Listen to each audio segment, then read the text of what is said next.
a souvent un manque, d'options, d'accessibilité, en tout cas dans les jeux. Soit je dois trouver un moyen, d'y pallier ou, faire des efforts, par moi-même ou bien, bah, je j'abandonne tout simplement l'idée d'y jouer.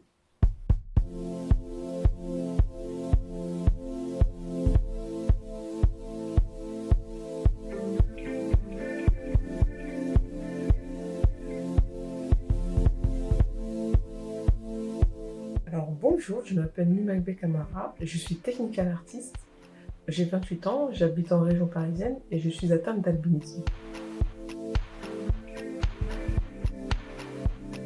Alors l'accessibilité numérique en général, n'est pas présente, dans les logiciels que j'utilise au quotidien.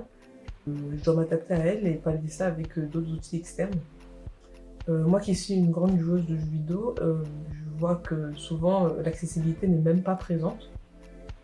Mais étant, malvoyante, il est important pour moi que, l'interface soit adaptée à ma vue.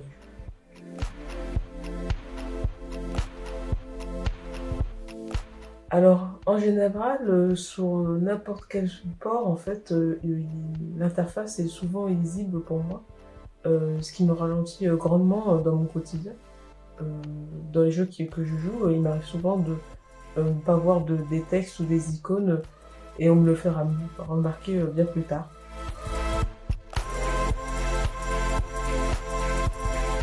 L'outil qui me sert vraiment, c'est la loupe, mais elle n'est pas adaptée à tout type de situation, c'est-à-dire je peux pas jouer à des jeux de visée ou des jeux de combat avec, où ça demande beaucoup de concentration, visuelle.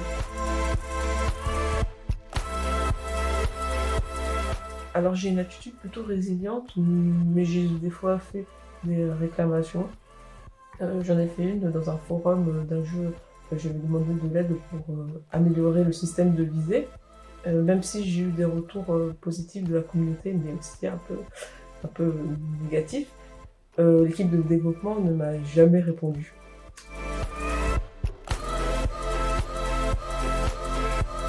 Pour moi, il est important que, les entreprises s'intéressent à l'accessibilité. On peut voir, qu'il y a un manque, d'intérêt ou d'information, de leur part.